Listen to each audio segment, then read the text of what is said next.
Terima kasih, saya kembalikan ke Mas Taufik. Masya Allah. Bagus banget sih yang terakhir ini. Materinya dalam nih, materinya dalam. Yang terakhir ini benar-benar love and kindness ini kena banget sih buat saya ya.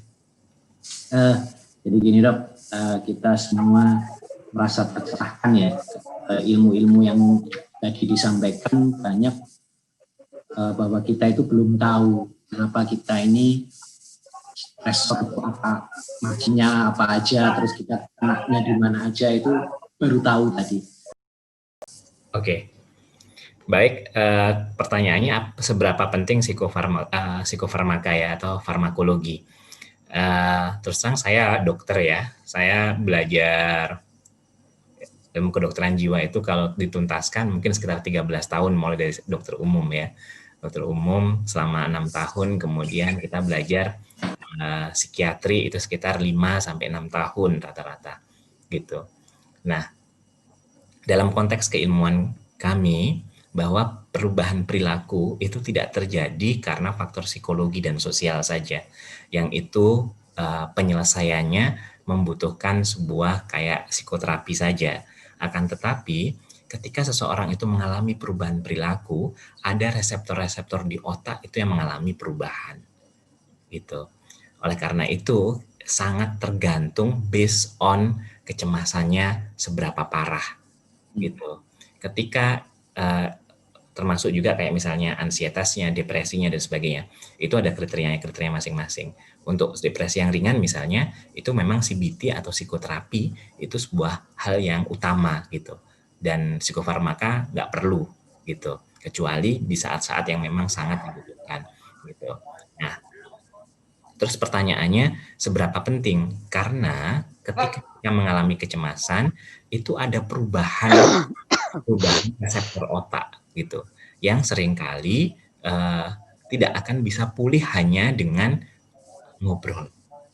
Pulih mungkin, tapi butuh berulang-ulang dan ratusan kali. Yang seringkali itu akan menyebabkan orang itu putus asa di tengah jalan gitu, karena merasa tidak ada reinforcement positif, tidak ada sebuah penghargaan positif dari apa yang sudah dikerjakannya gitu. Sehingga psikofarmaka sebenarnya dia adalah sebuah penundaan untuk kemudian nanti dia akan melakukan otomatisasi sendiri terhadap perasaan yang nyaman ketika dia sudah bisa melakukan apa istilahnya, ketika reseptornya sudah mulai tumbuh dengan sendirinya gitu. Psikofarma ini hanya sebuah awalan aja, sebuah awalan. Nanti selanjutnya kita juga harus menjaga pola pikir, pola makan, pola hidup juga, termasuk perilaku juga. Betul. Jadi psikofarmaka ini itu adalah semacam pengantar, dan apa namanya, psikoterapi itu ngajarkan ke kita itu ya semua hal gitu, termasuk juga bagaimana seharusnya kita coping ketika kita ketemu masalah, kemudian bagaimana kita apa namanya mindfulness, bagaimana dan sebagainya itu. Sedangkan psikofarmaka menjaga kita, pertama menjaga kita agar kita mau jalankan semua hal ini, karena nggak mungkin dalam kondisi cemas kita jalankan semua latihan ini gitu. Nggak mungkin dalam kondisi cemas kita bisa dengan mau dan nyaman untuk kemudian mengobati diri kita. Nah, yang jadi salah sekarang ini seringkali yang saya temukan, dipikir yang teman-teman duga bahwa anti-ansiolitik atau dianggap sebagai anti kecemasan begitu, dan itu dianggap sebagai obat cemas gitu. Padahal sebenarnya untuk pembenahan reseptor itu justru antidepresan yang itu dia fungsinya membenahi BDNF namanya kalau di otak kita, menumbuhkan reseptor-reseptor yang menyebabkan kita nggak cemas. Sedangkan kenapa kok dokter seringkali juga ngasih anti-ansiolitik? Karena seringkali pasien juga menuntut pengobatan itu cepat gitu, datang sembuh gitu, sehingga akhirnya diberilah anti-ansiolitik yang memang relatif dia bekerja lebih cepat, karena SSRI, antidepresan yang seringkali digunakan untuk membantu kecemasan ini, dia baru bisa bekerja optimal itu minimal 2 minggu sampai 4 minggu atau 1 bulan.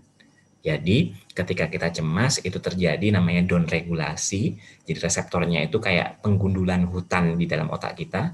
Nah, membutuhkannya tumbuh lagi itu sekitar 2 sampai 4 minggu Nah, kadang itu yang tidak sabar dan butuh reinforcement positif sehingga diberikan ansiolitik, benzo. Nah, benzo semakin ke sini pun kita psikiater diajarkan untuk tidak menggunakan benzo-benzo yang adiktif, ya semacam alprazolam dan sebagainya. Nah, ini juga kadang-kadang berbenturan lagi. Mereka yang dulu-dulu sudah biasa memakai alprazolam, nggak dikasih alprazolam, gitu, ya. Padahal kita sedang mengajarkan untuk kemudian menyesuaikan dengan benzo-benzo lain yang itu memungkinkan penurunan dengan baik. Jadi kayak merlopam atau diazepam yang lebih short acting itu tentu saja sangat mudah untuk kemudian dilepaskan dibandingkan alprazolam yang lebih adiktif. Begitu. Kalau perbedaan ringan sama beratnya anxiety itu? Oke, kalau anxiety sih memang secara umum kita bedakan mulai dari cemas, takut, khawatir, itu ya. Ketika sebenarnya kalau secara kayak DSM-5 atau mungkin PPDGJ untuk anxiety nggak ada yang perbedaannya, lebih ke kayak depresi ya. Depresi kan ada depresi ringan, sedang, berat gitu ya. Kalau cemas itu biasanya kita ukurannya adalah fungsi gitu. Ketika kecemasan itu sudah menyebabkan fungsi kita sebagai manusia dalam tanda kutip ya dalam sehari-hari itu mengalami perubahan gitu ya, kayak misalnya kita seharusnya guru bisa ngajar, kemudian kita nggak bisa ngajar. Nah, itu menunjukkan bahwa terjadi perubahan reseptor dalam otak kita gitu. Tentu saja kalau mau bukti ya tentu saja dilakukan kayak PET dan sebagainya itu gitu. Tapi kalau secara klinis ketika seseorang itu sudah overwhelming, kewalahan dengan kecemasannya dan mengalami gangguan fungsi ya, jadi dia udah nggak bisa kayak seperti biasanya, maka dikatakan telah terjadi perubahan reseptor di sinaps otaknya kayak gitu. Oke. Jadi istilahnya farmakoterapi jalan, cuman harus dibantu sama psikoterapi juga gitu ya dok? Oh iya. Jadi sebenarnya salah besar kalau cuman farmakoterapi gitu. Kalau farmakoterapi itu justru kan kayak akhirnya menyebabkan justru nanti ya dia mudah banget relapse kan kayak gitu. Iya, terus kecanduan minum obat terus, jadi dependen sama obat. Begitu. Jadi kayak lingkaran setan gitu kan. Oke. Ada yang nanya lain? Silakan. Halo. Bisa tanya? Assalamualaikum. Ya, Mbak Ismi. Iya. Bang Erik mau tanya ya atau ada dokter tadi gitu? Iya, saya ada di sini. Itu dokter, langsung ke dokter. Saya kan bisa sudah dibilang sembuh 70% ya. Tapi mengendalikan pikiran begitu susah. Misalkan ada sedikit aja kaget tuh itu sampai kepala sakit betul, semua punggung itu susah betul pikiranku ini. Jangankan kayak gitu ya, aku ke bank aja itu deg-degan sampai panas dingin rasanya. Itu gimana itu caranya ya Allah? Baik. Ya.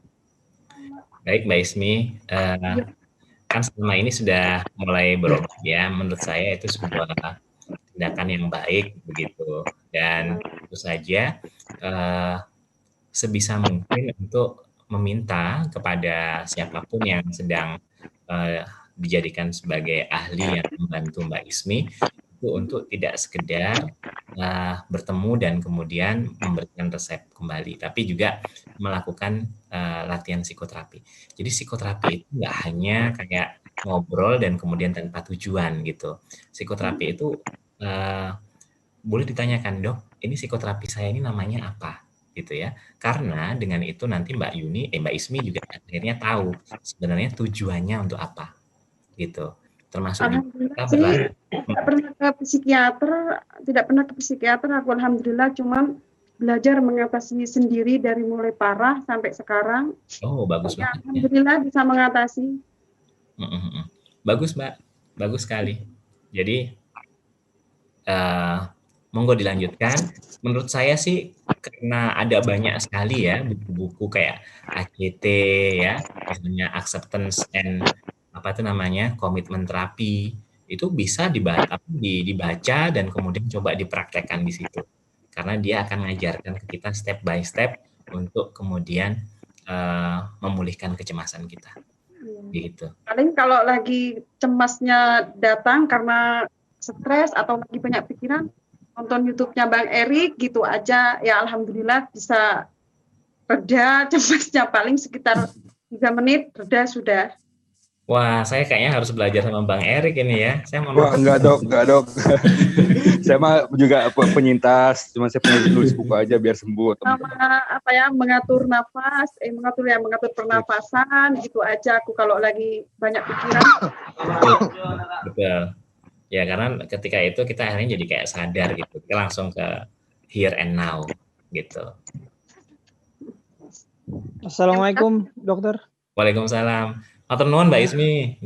Sama-sama. Halo. Iya. Dokter, sebelumnya terima kasih untuk penjelasannya. Saya mau tanya nih, ada suaranya nggak sih? Saya mau tanya nih dok, kenapa ya dok ya, saya tuh kalau misalnya lagi kumat nih, itu tiba-tiba dan nggak ada triggernya, nggak lagi mikirin apa-apa, terus tiba-tiba tuh jantung tuh berdebar gitu. Memang seperti itu ya wajarnya atau kayak gimana sih dok? Tapi saya udah periksa jantung juga sih normal aja, udah sampai 8 kali EKG, udah sampai USG jantung. Tapi tuh kalau misalnya kumat itu pasti, oh ini jantung gue deg-degan nih. Ini kenapa ya? Tiba-tiba padahal tuh lagi nggak mikirin apa-apa, lagi nggak cemasin apa-apa. Memang seperti itu ya dok ya psikosomatik tuh. Itu aja. Terima kasih. Baik, terima kasih Mbak Gita.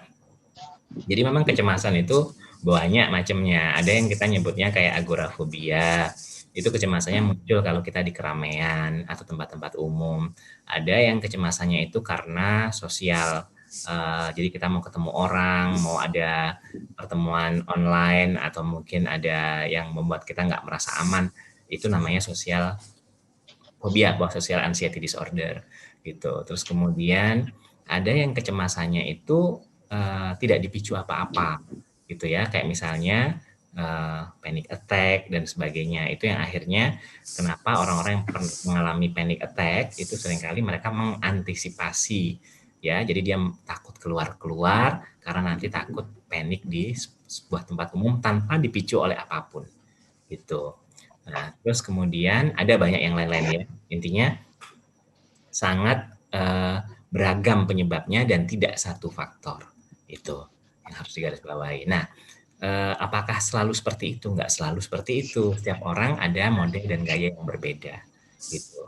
Terus kenapa dok penyebab saya kok jadinya seperti itu? Sekali lagi, penyebab sebuah gangguan itu kita memandangnya harus dari multiple faktor. Enggak cuma satu faktor saja penyebab. Gitu. Tentu saja kalau misalnya kita tanya, ya saya juga butuh waktu untuk bertanya ke Gita, dan kemudian kita sama-sama untuk kemudian melihat apa sih sebenarnya yang memicu kecemasannya Gita. Gitu. Dan mungkin bisa jadi kalau itu terjadinya sampai kayak leher tercekik, terus kemudian keringat dingin, dan akhirnya ujung-ujungnya kayak kita ingin lari dan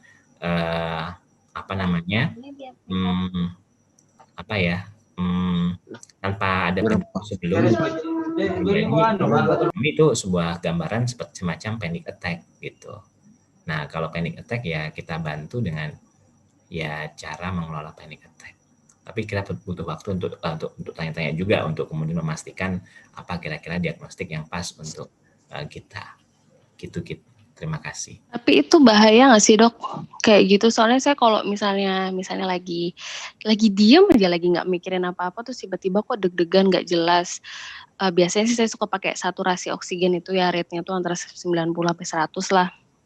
Nah itu kan bikin tiba-tiba karena deg-degan tiba-tiba itu, terus tiba-tiba saya tuh jadi panik gitu. Nah itu kadang saya tuh suka mikir, ini kenapa? Apa balik lagi ya kalau orang psikosomatik kan jadi mikirnya tuh jangan-jangan gue punya sakit jantung nih, padahal udah beberapa kali EKG hasilnya normal-normal aja. Nah yang mau saya tanya itu bahaya nggak sih dok kayak gitu? Apa itu ada sebenarnya ada sakit fisiknya atau ada apanya gitu?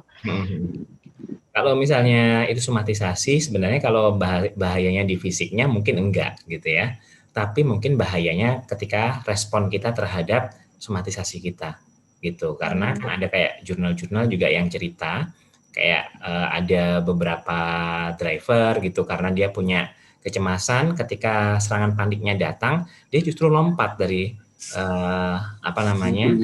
ketika dia nyetir itu karena dia takut mati di dalam kendaraannya. Justru karena dia lompat itu dia mati kayak gitu.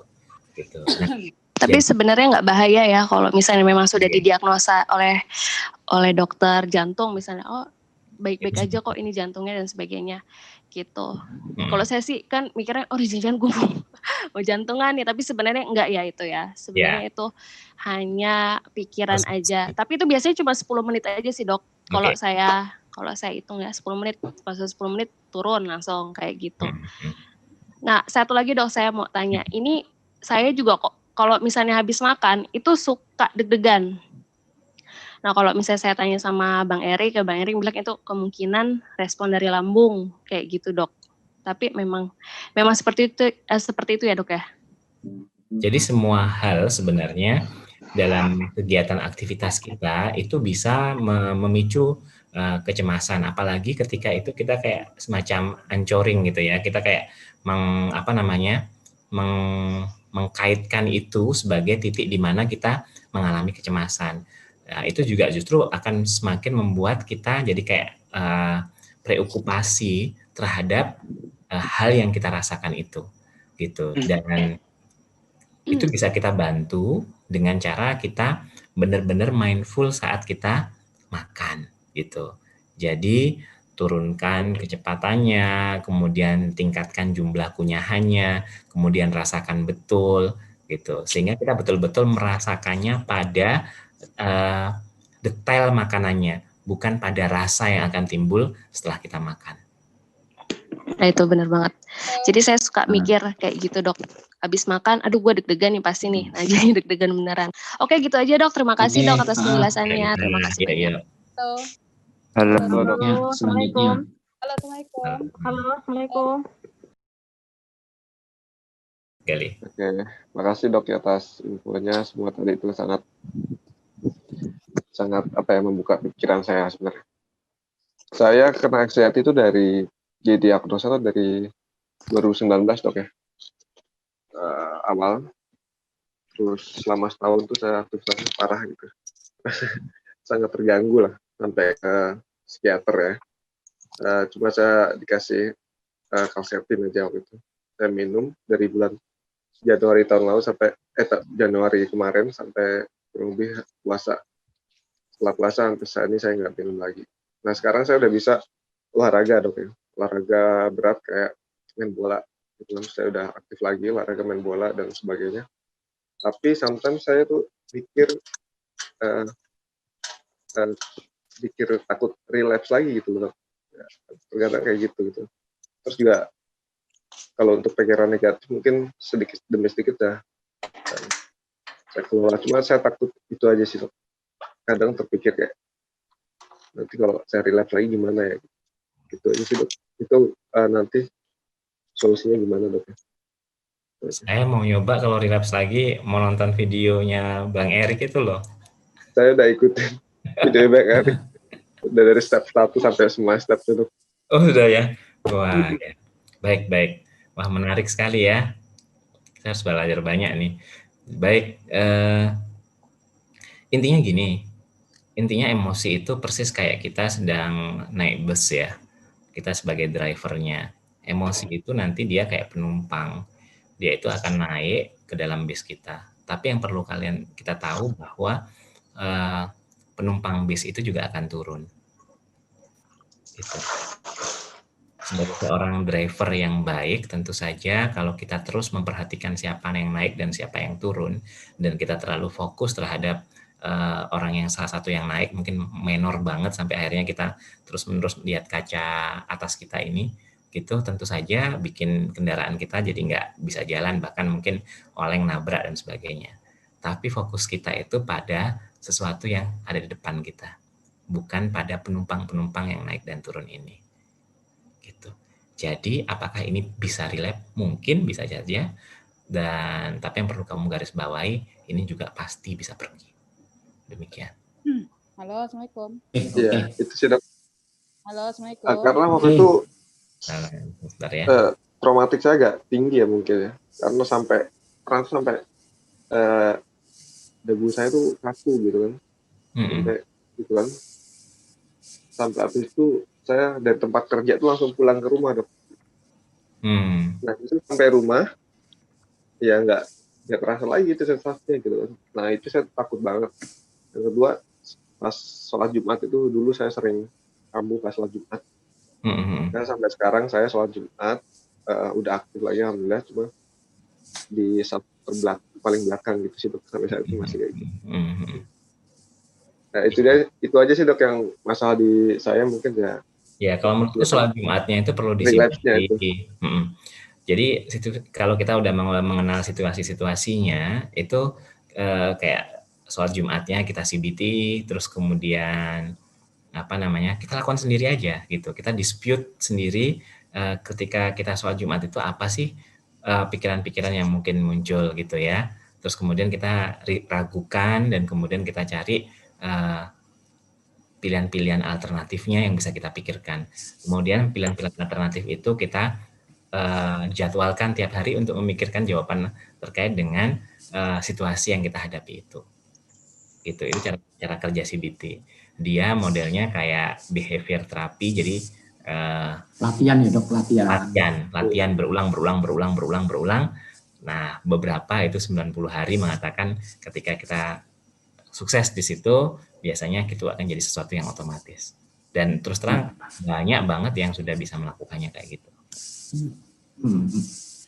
Makasih. Ya. Halo, Assalamualaikum. Oke, sebentar. Aku bacain yang chat dulu ya. Dulu aja. Ini ada pertanyaan dari chat, Dok. Dari Mina 27 Juli. Saya sudah beberapa kali diresepkan obat tenang, tapi saya nggak pernah minum. Tensi saya masih up and down. Terakhir saya konsul diresepkan obat Frisium. Dan dokternya bilang itu tidak bikin kecanduan, tapi sampai sekarang saya tidak berani minum. Dan saya tanyakan, Dok, apakah boleh kalau saya tidak minum obat penenang dan berusaha semaksimal mungkin untuk bisa mengatasinya tanpa obat, atau memang harus butuh bantuan dari obat psikiater? Itu. Saya terus terang, ya tentu saja ini sangat tergantung dengan kondisi Mbak Nina, ya. Jadi kalau misalnya ini sudah berlangsung sangat lama dan menurut Mbak Nina takut dengan obat yang diberikan, ya. Kalau Frisium memang isinya alprazolam, ya. Frisium itu alprazolam dan memang dibandingkan benzo yang lain, alprazolam cenderung lebih adiktif, gitu ya. Nah, dan sekarang kita tahu ya alprazolam sudah dimasukkan dalam kategori obat yang harus diresepkan oleh dokter-dokter tertentu, nggak bisa semuanya gitu, karena penggunaannya yang banyak di abuse di Indonesia. Nah, terus kalau misalnya seperti itu bagaimana? Sebenarnya obat yang diberikan nggak semuanya itu adiktif sebenarnya, dan kadang mungkin dokternya juga putus asa dalam kutip ya, karena kok nggak sembuh-sembuh ini gitu ya, sudah berulang-ulang datang gitu, sehingga mungkin ya beliau berpikirnya agar mendapatkan efek yang, karena efek alprazolam itu efek yang sangat ini ya, sangat cepat gitu, sehingga mungkin memilih untuk diberikan Frisium itu. Nah, terus pertanyaannya, sebenarnya dengan obat itu pertama satu membuat kita punya reinforcement positif gitu. Jadi kita mau untuk jalanin terapi juga. Kita mau untuk melakukan perbaikan terhadap pola pikir kita. Kita mau untuk kemudian mengevaluasi lagi cara kita menghadapi sesuatu. Itu. Dan dengan obat otomatis kita lebih mudah melatihnya dibandingkan kita tanpa obat, karena kalau tanpa obat kan kita kayak kelelahan banget menghadapi ini semua dan rasanya nggak ada keberhasilan. Padahal dengan bantuan obat perasaan itu bisa kita bantu dengan perbaikan-perbaikan yang kita lakukan. Oleh karena itu sekali lagi penting banget penggunaan obat itu harus dibarengi dengan psikoterapi gitu, sehingga kita bisa juga melakukannya dengan sadar. Karena saya kadang-kadang juga sedih gitu ya, pasien-pasien itu maunya dikalikan 0 selesai, dikasih obat terus slim salabim selesai gitu. Ketika kita coba untuk latih, kemudian ayo coba ini ya, ini saya kurangi, terus kemudian ibu sekarang kalau misalnya mikir kayak gini, ini harus dilakukan ini.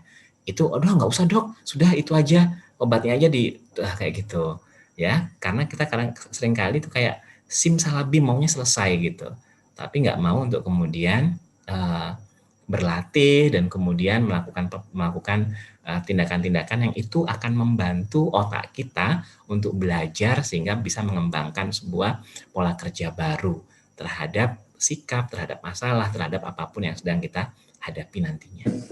Gitu. Jangan main instan-instan guys, semuanya instan aja sih. Pertanyaan yang selanjutnya ya, Mbak Lilis coba. Kenapa Mas Erik? Itu saya mengerti apa yang dokter rasakan, mereka semuanya mau yang instan aja dok, mau yang seminggu sembuh, sama itu saya ngerti banget perasaannya gimana itu. Halo.